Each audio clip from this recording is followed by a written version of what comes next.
Hello everyone, my name is Alia and today we are with special guest that name is Gabe. Gabe is an accomplished professional in the field of space exploration. Originally from New York, he now works at NASA Kennedy Space Center in Coca. So without wasting our time, start our interview. Hello, Gabe, how are you? Hi, Alan. Good morning. I'm excellent. Good morning to all from Florida. It's almost 9 o'clock in the morning here, so I just want to say from here, good morning to you. I know it's afternoon for you, so I will say good afternoon to you. Yes, good. Good morning. So, can you first of all can you introduce yourself? Sure. My name is Gabe. This is a nickname. This is what my friends call me. This is what I ask all of you to call me. I know a lot of you say sir or mister, but I really prefer Gabe because I want to think of me as equal with you. And we will share whatever you would like to share. I was an engineer for NASA at Kennedy Space Center. About 8 years ago, I resigned my position, so I become a full-time speaker. So now I travel around the world, speaking with schools about the space program, but really about dreams and goals and enjoying life. Okay, great. So, my first question is what spread your passion for space exploration and the aerospace industry? Yes, so I tell everyone about this. I was in the Air Force and I was in Cocoa Beach, Florida, which is close to Kennedy Space Center and NASA. And I was on the beach and I saw a shuttle launch and I thought, wow, this is really, really special. So I started checking out what it was and I found out about Kennedy Space Center and about NASA. And I said, okay, I'm in the Air Force now, but when I get out of the Air Force, I'm going to try to get a position at Kennedy Space Center. Okay, how do you approach innovative problem solving in your work at NASA? So I don't think of NASA being any different than anywhere else. Our day-to-day lives are filled with challenges and opportunities to overcome those challenges. So for me, I just try to keep things simple. I try to look at an objective and look at the steps that get there. And I try to take small steps. And I always talk to you all about certain things. And one of the things I do this with every presentation, I would like to do it with here as well. It'll take a couple of minutes, just tell you a little bit about my life and my experiences and some of the things I really like to share with you. So if you can bear with me for a couple of minutes, I'm going to say something, and I say it all of the time. And for those of you who may have heard it, I did a presentation on Wednesday with another student. So I would think many of you will hear it again, but it's okay. You can listen to it again. It's fine with me. So I always like to tell you a little bit about what I deal with and how some of the things I think you deal with as well. You're always told us students, always told us kids, in order to be successful, you must work hard. No matter what you do, you are told over and over, you must work hard. And if you're not successful, it's your fault. You're not working hard enough. Work harder. And I always like to say to you, you never have to work. Nothing ever has to be hard. I will talk about three things, and I want you to think about these three things as we progress through this interview. Do your best, enjoy what you do, believe in yourself. If you can learn these three things, I promise you, you will never work. Nothing will ever be hard. You will have no stress and no pressure. You can be very successful and enjoy your life at the same time if you just remember those three things. So I'd like to talk to you a little bit about myself and my life, just so you understand. I'm no different than you. I'm really not any different than most of you. And I've been very successful and I've always had fun because of those three things. So it's very, very important you learn to develop that belief in yourself. This is so important. So for me, I hated school. I really did terrible in school. I failed everything. I love the beach and I love sports. So when I was a little kid, they dragged me off the beach and they put me in a box and they said, read. And I didn't want to do any of that. I really struggled. To make it worse, I have a twin sister who loves school. So if you have a twin or brother sister close in age, you're always compared. So my sister, she was always the smart twin. I was not the not so smart twin. She never got in trouble. She never caused problems. And I did just the opposite. I was always in trouble, always causing problems. and I drove my parents crazy. My parents would say to me, "Why can't you be like your sister? She never causes problems." But somehow my sister, when she was 3 years old, she knew she wanted to be a teacher. I don't know how she knew, but she knew. So she loved school. It was taking her where she wanted to go. But for me, I didn't want any part of it. And when they would say, "Why can't you be like your sister?" I would think, she loves school. I hate school. Why do I want to be like her?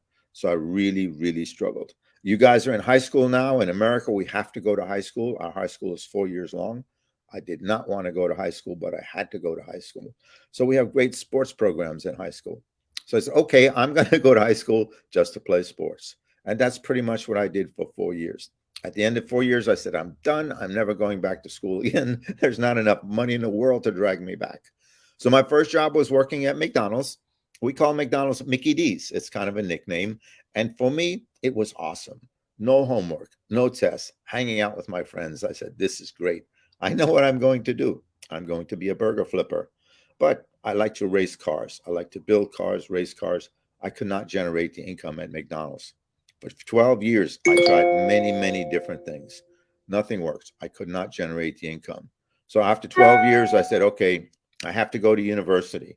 So I went to university at night. It took me 8 years to finish. So 20 years after I finished high school, I finished university. It was the best thing I ever did.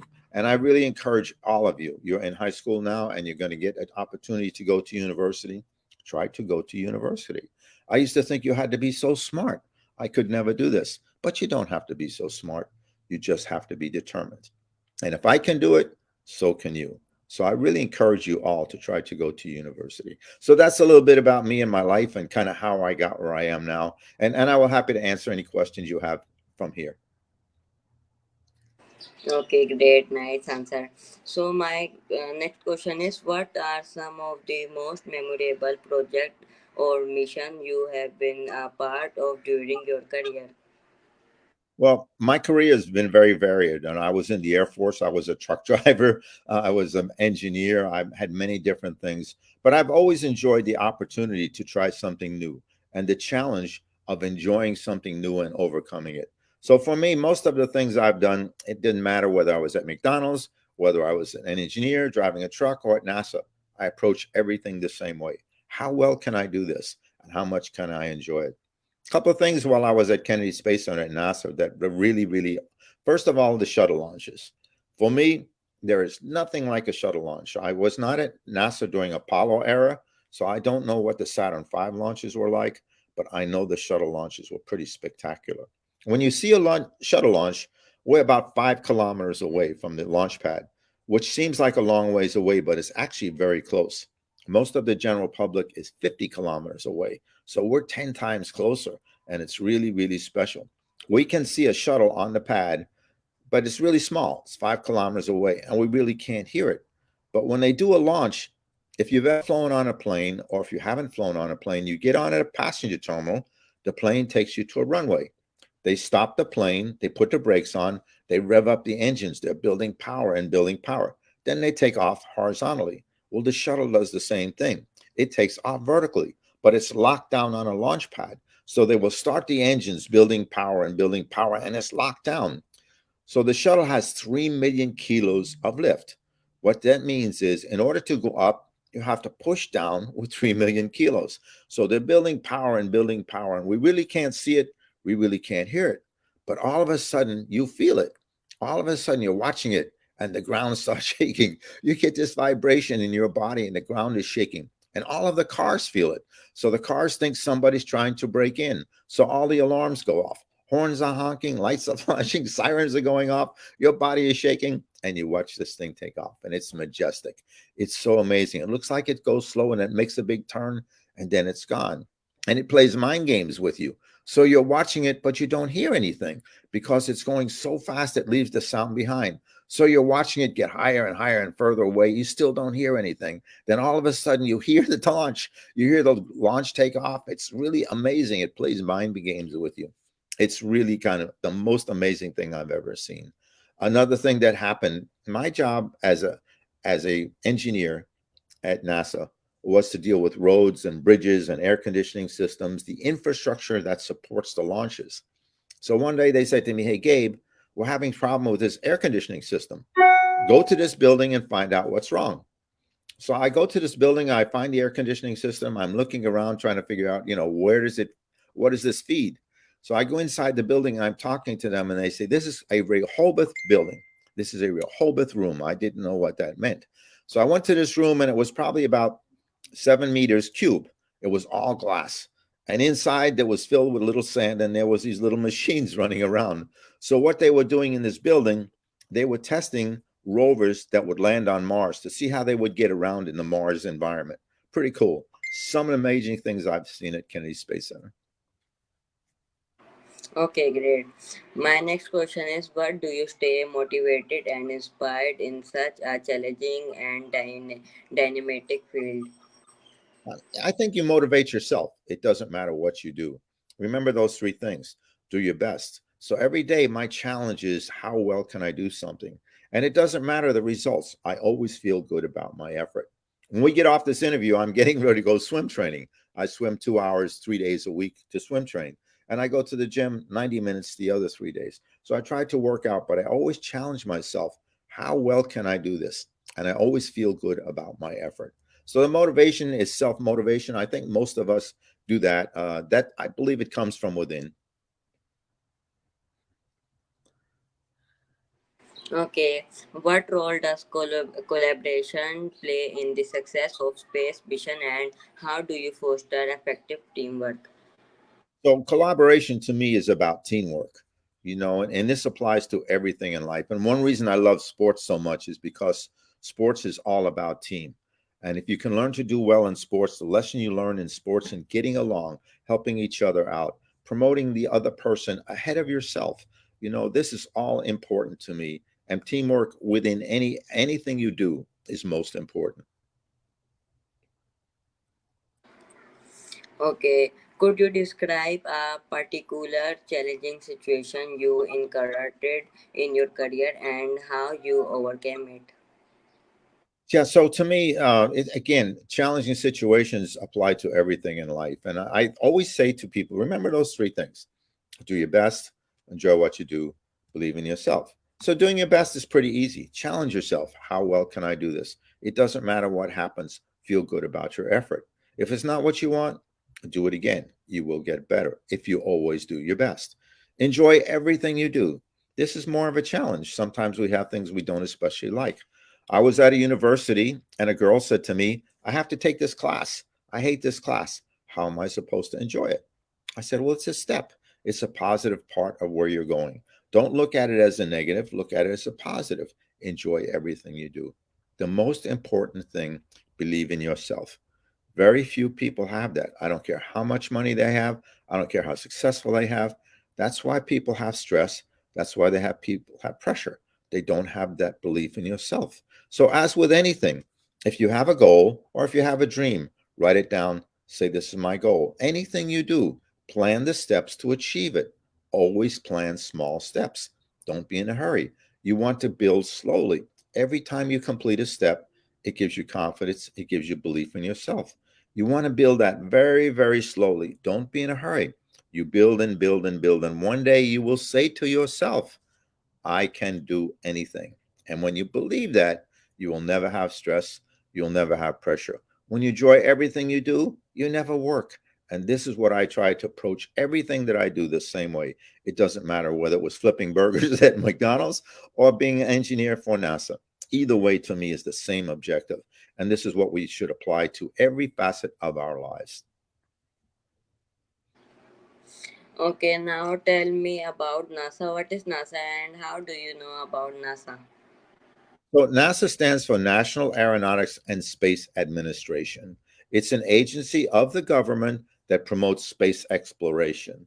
So for me, being at NASA was a magical environment. I saw the first shuttle launch, and after the first shuttle launch, I was kind of hooked on the space program. So I have lost sight with you. I don't know. Can you still hear me? Yes, I hear you. Okay, so for some reason you dropped off, but as long as you can hear me, that's okay. So again, about NASA, NASA is just a magical environment. When you go on the Space Center, Everywhere you go, every building, every room, everywhere you look has pictures of space, of astronomy, of stars, of the universe, of the galaxy. Your mind is going to these magical places and you're always thinking about it. And then you look around, you see a huge building. Inside that building, there's a ship, and they're putting this ship together and they're putting a payload on it or a mission on it. And then you watch it go to the launch pad. Then you see it take off and it's going to these magical places. So your mind is in 1 second thinking about imaginary things, in the next second it becomes reality.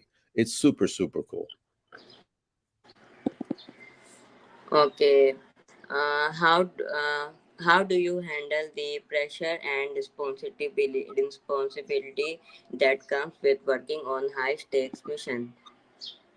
So again, to me, there's no pressure, there's no stress. You develop that belief in yourself. Whatever you're asked to do, you just go do it and you have fun doing it. Of course, there are always challenges along the way.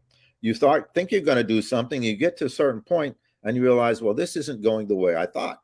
So you have to have something else. And this is part of the fun to me of the challenge of overcoming things that you don't anticipate. And this applies to everyday life.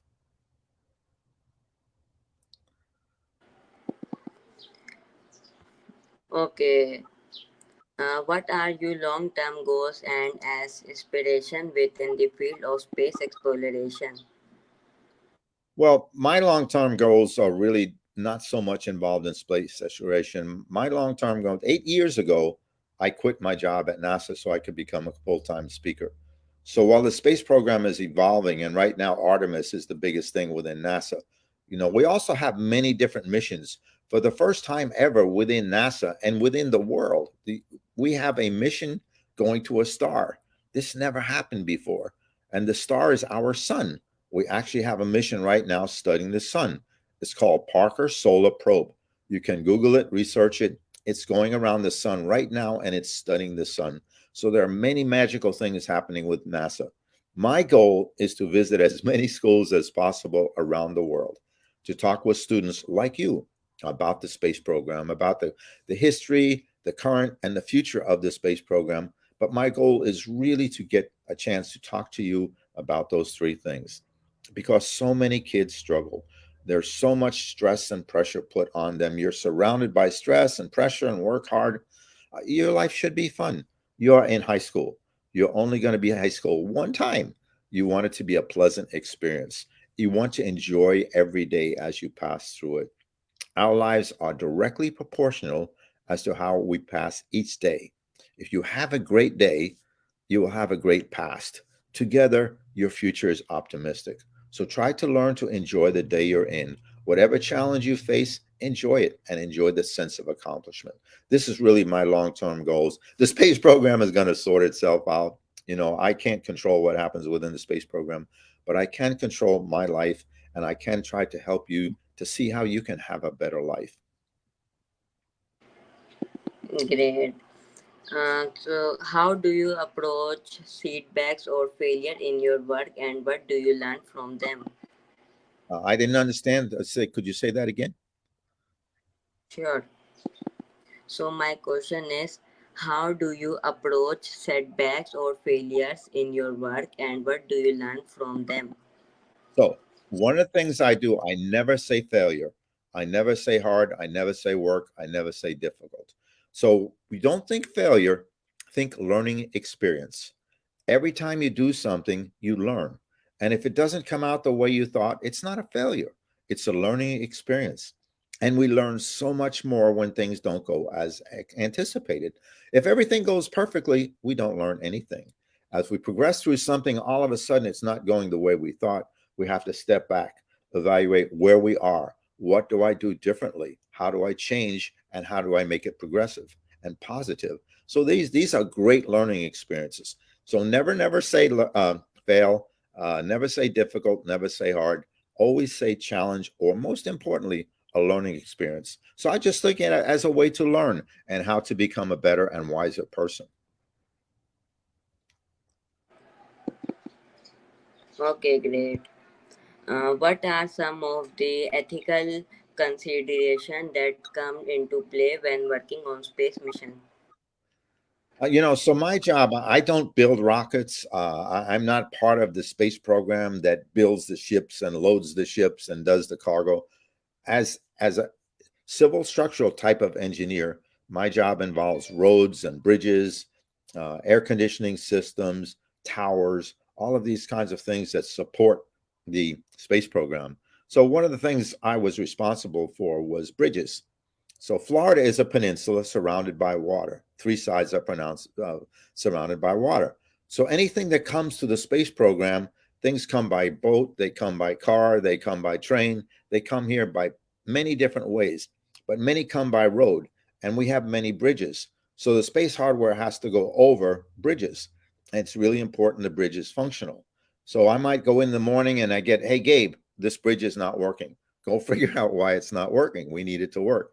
So I will go out to the bridge. I will talk to the bridge tender. Hey, why isn't this thing working? What are the problems? How do we solve them? And then we have to figure out how much does it cost. So these are some of the things I do. Elevators are very important on the space program. Many of the buildings are huge. They might be have 200-300 meters high. They're really big buildings, and we have to get from the bottom to the top. Well, you can't walk up the stairs. It will take you forever to get up the stairs. And many of them have big freight elevators where they have big, heavy pieces they have to take to different levels of the building. You can't carry those up the stairs. They're too heavy. So we have these freight elevators. If a freight elevator isn't working, the mission stops. So it's important for me to deal with, again, the elevators and how to make sure that they're okay. These are some of the things I deal with on a daily basis when I was at the Space Center. And it's always fun for me. It's always exciting because I'm going to launch pads. I'm going to these amazing places. The VAB, I don't know if you know what the VAB is. The VAB stands for Vehicle Assembly Building. When you see pictures of NASA, you always see this huge, huge building. Has American flag on it, has a big NASA symbol on it. This is the Vehicle Assembly Building. Inside this building, anything that goes to space is put together or assembled before it goes to the launch pad. So I will go in that building sometimes and I'm looking up almost 200 meters and I'm watching things being put together. One of the other things I did was roofs. So I go to this building, I go up on top of this huge building on the roof. I'm able to see the whole Space Center. I'm able to see for many, many kilometers in every direction. So these are some of the cool things just being around the Space Center that I'm able to see, even though I'm not building rockets and I'm not getting to go to space myself. Okay, great. Uh, how has the public perception of space exploration changed over the year, and how does it affect your work? Well, the public is very important because we need public support. We need the public to be involved. All of the money from NASA comes through the government. And from the government, a government agency is supported by the people, and the funding is supported that way. So I think the fascination with the space program is pretty special. Oddly enough, it seems to me it's more fascinating internationally than it is here in America. If you live around the Space Center like I do, we're involved every day. But America is a very, very big country. So you could be 2,000-3,000 kilometers away and you're not really involved with the space program because it's in another world. So it's really important that we get the word out to everybody. And I try to visit as many schools and as many countries, as many states as I can, and bring awareness of the space program because most time, it's so far away from many people in America. They don't really follow it the way we do locally, and they don't really know much about it. So I'm always trying to do that. I'm always trying to get uh, awareness of the space program internationally as well as around America. Okay, so my next last question is, in what way do you contribute to inspiring the generation of space? I have a group email that I send to schools about the updates on the space program. I visit schools around the world promoting the space program. I think what I try to do is bring in awareness. If I come to your school, I really hope to come to your school. I will do a presentation, about an hour and a half about the shuttle program, about the Apollo program, about Artemis. I will show you videos and pictures about all of those things. And I will share the experiences of being on the Space Center not so much as an engineer or as somebody building rockets, but someone who loves the space program and loves sharing the magic and the fun of it with you guys. Okay, thank you so much for giving me your precious time. I hope everyone learning with your experience, with your talk. Thank you so much. You're very welcome. It's my pleasure and my honor. I like to say, everybody, have a wonderful afternoon, and I really hope I get to see you in person in October. Thank you so much. Okay, have a wonderful day. I will say goodbye to you. I'm off to the pool. I'm going to swim training for a couple of hours, and then I come back. I have a car I'm building. I'll be working on the car this afternoon. So this is what my day is like. It's always fun. It's always exciting. And I really thank you for the opportunity to speak with you. It is very special for me. And I always like to think equal. I want you to understand you get a lot from me, but I get a lot from you. So I always want you all to think equal. That's why I ask you to call me Gabe.